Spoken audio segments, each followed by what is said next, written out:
Okay, so we are talking about the book Boys in Poverty, A Framework for Understanding Dropout, and it mainly focuses on the different aspects of boys in poverty: cognitive development, social, emotional, and all of the ways that boys develop and how that's different from girls and different when you compare impoverished environments to like middle and high class environments.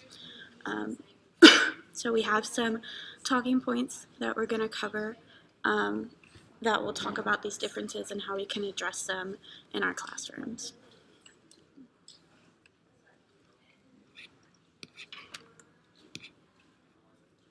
So, what are some things that y'all picked up on when you read the book? I know for me, um, one thing that she kind of talks a lot about is um, how boys and girls process things differently in different ways. And so, what did y'all think about that, or do you have any like input on how she came up with that information? I didn't find anything specific on the differences between boys and girls, but in an article I found titled Effects of Poverty on Academic Failure and Delinquency in Boys, it states that children in the SES have issues with just cognitive processing and basic reading and mathematics skills, which I thought was interesting. And it just talked about how since they were in poverty and like parent involvement wasn't as high as in other classes, they had more difficulty in just like developing mentally and within like different subject areas, which I thought was very interesting. Yeah, I also had a source on it's entitled Dropping Out of High School, and it talked about like the psychosocial factors in dropouts, and three of them were lack of adult engagement, lack of parental involvement, and lack of self motivation, which I think tie along with her themes in the book as well, following along those lines. Yeah, I had in my article there was a research done on basically where kids in poverty are behind when they get into school because of lack of communication. So it's like a normal student in not in poverty comes in with like X number of words in their vocabulary, and a person in poverty comes in with it's like less than half. Right. So it sets them off. They're behind when they get started. Mm-hmm. So.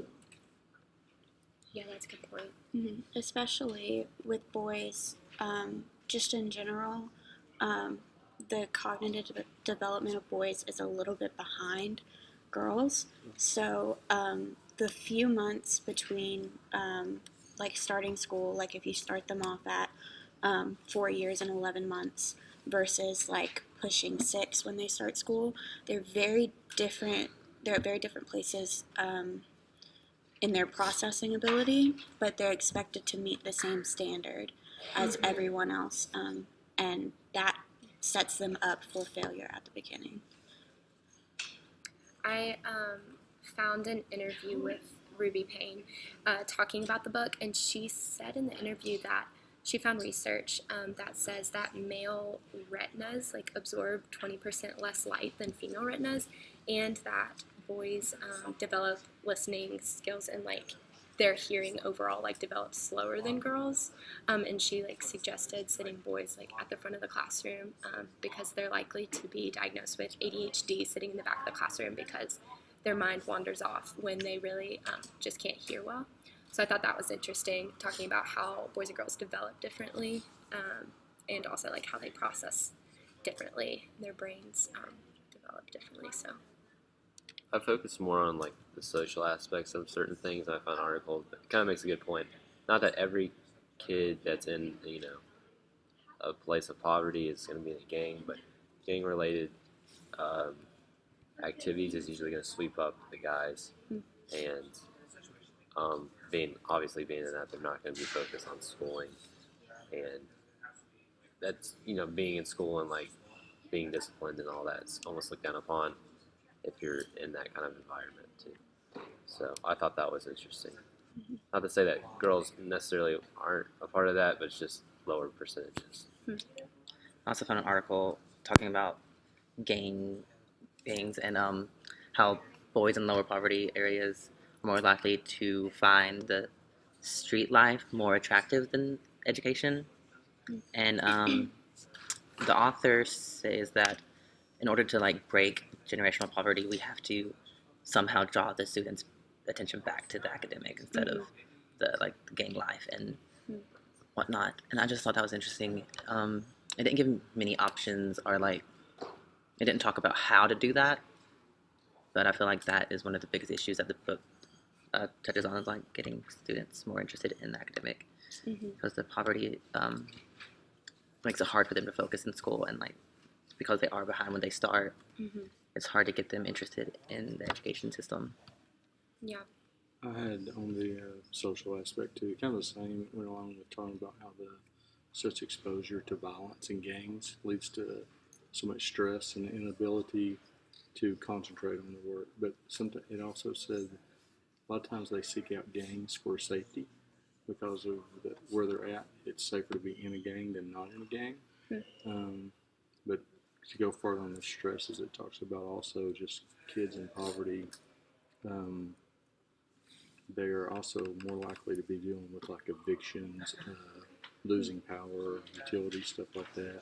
May not have stove, refrigerator, some of the stuff like that. So the stresses in their life are great.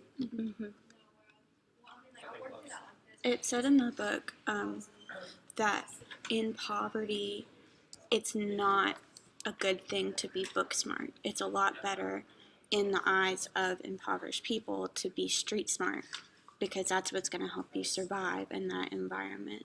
And so schooling that doesn't help with practical life is not attractive to them at all. And especially with boys, with all the risk taking that's so attractive to them in adolescence, they are much more drawn to street life than they are to academics. I think also they don't see many, there's not a lot of role models a lot of times. So, I mean, a role model to them is usually like a rapper or maybe a basketball player, a football player. So it's not, especially on a day-to-day basis, there's not a lot of role models. So I think that plays a big factor also. Kind of going off of that, this part wasn't in the book, but what this article said, it says studies show that many students live in single-parent households, and obviously that's kind of like an obvious statement, but like for me, my parents were kind of like big role models, and especially like say I only have my mom. That's one less person aided for a role model, and B, if she's trying to work 2 jobs to provide for me and my 3 siblings, and just trying to afford and just working her butt off, she can't invest in me as much as she would like to. You know what I mean? And so I think that takes a toll. Not to say that they're bad parents, just because you're on your own. Those are some of your best parents, but it's just they can't watch you. They can't always be there every second of the day because they have to provide food for you to eat just to get through the day.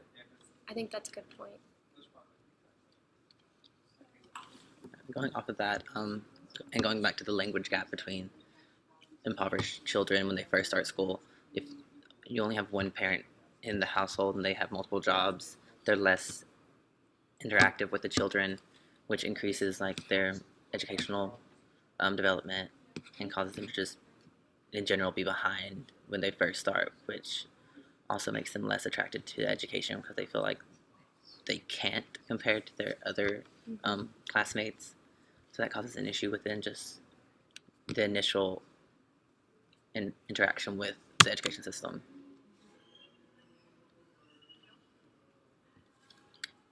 So how do y'all think that we can help our students in our future classrooms in these situations? I know I found an article that talked a lot about monitoring dropout behaviors, and a couple things that it said was to store files of attendance and basic demographic and status information, as well as like transcript files and test score files, and if a student is showing red flag behaviors in these areas, to help provide intervention resources for them and monitor them closely. What are some other ideas that y'all have as far as helping our students in these situations? In my article, it talked about kind of the same, but it talked about not only focusing on the academic part, but focusing a lot on life skills, and also maybe having like job fairs in the school, so they actually can see, if I graduate, I may be able to obtain this job, because a lot of times where they live, there's not a lot of jobs that they even see that is obtainable to them. So it talked about that type, showing them something outside of what is their norm. So I read an article called Unhelpful Punishment. It talks about how boys learn different because of their behavioral and physical development. It often includes a lot of moving around that helps them learn, but we focus on getting them to stay in one place and look at one thing for a long time and focus on one thing at a time, and they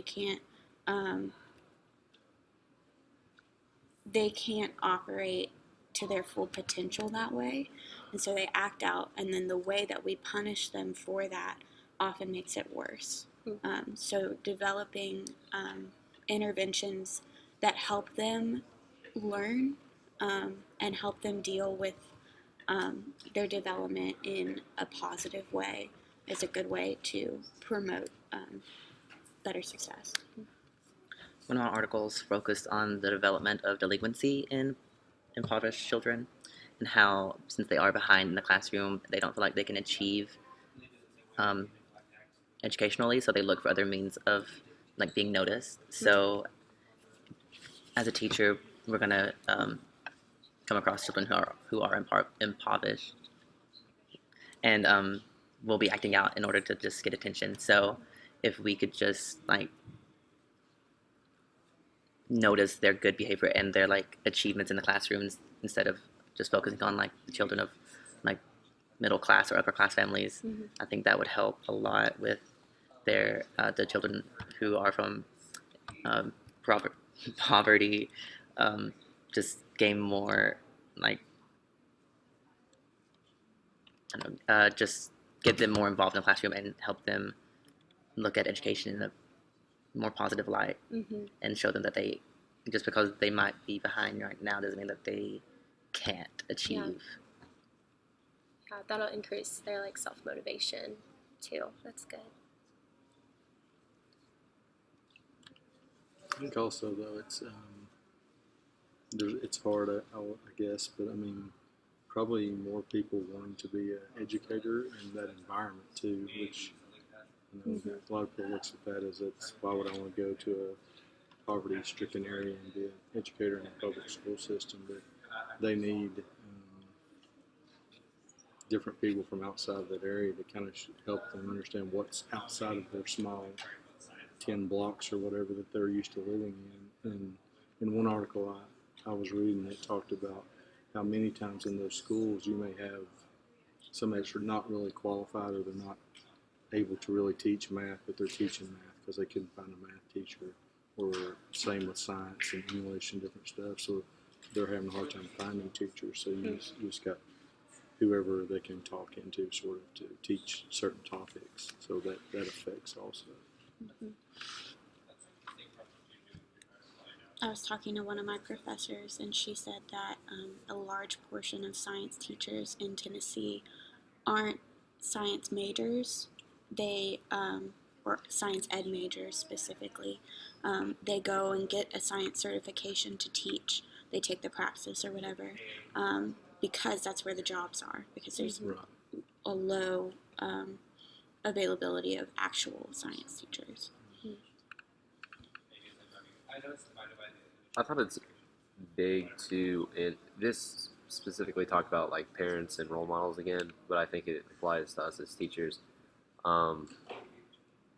It says evidence suggests that it's peers, not parents, who have the greatest influence on school-age students, which is kind of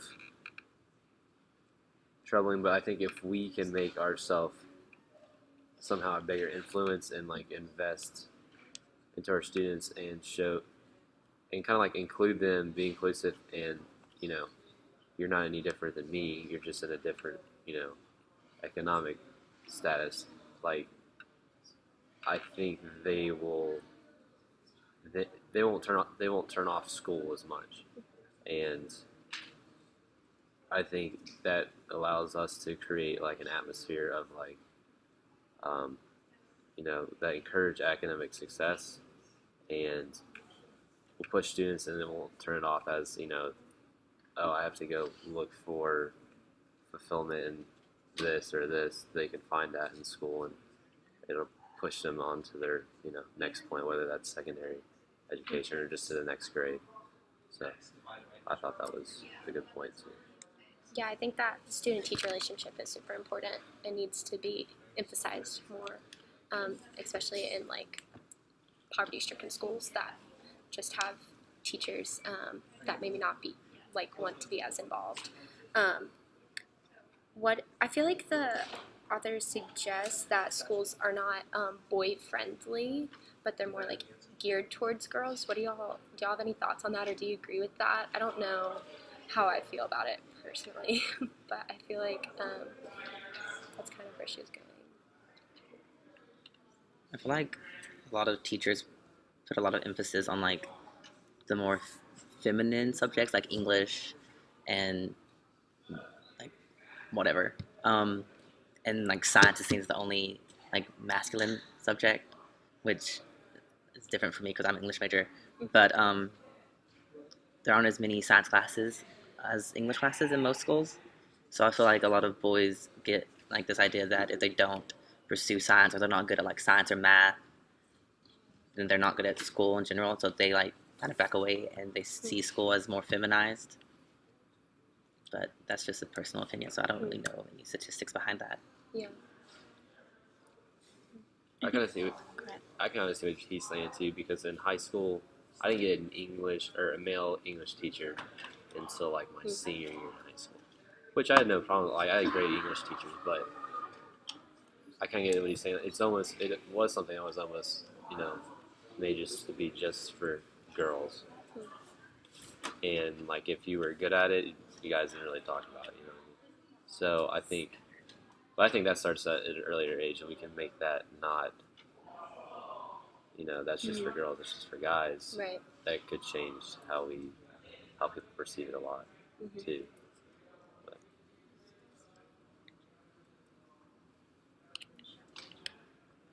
Yeah, in the book it mentioned that boys often see art and literature and writing and theater, dance, stuff like that. Those are very feminine to them. And those are given as elective options, especially in secondary. There aren't a lot of like physical, kinesthetic, life skill teaching electives anymore in high schools. And so when they get to that point, they're like, what's actually here for me to learn if they're not good at classic academic education. And that just influences them even more to want to drop out.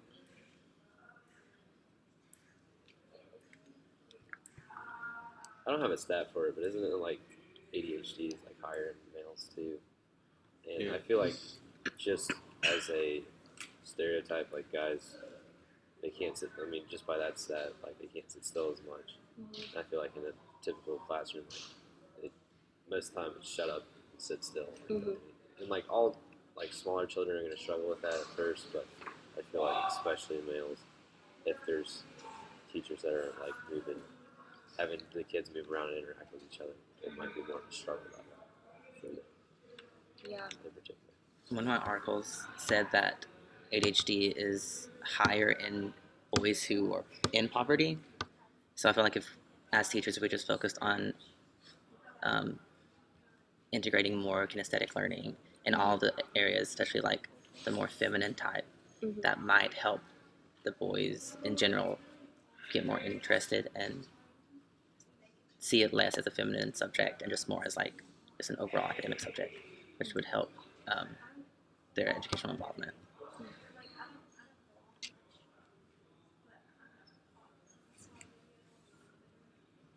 Is that everything? Honestly. Feel good about it? We're at 20 minutes.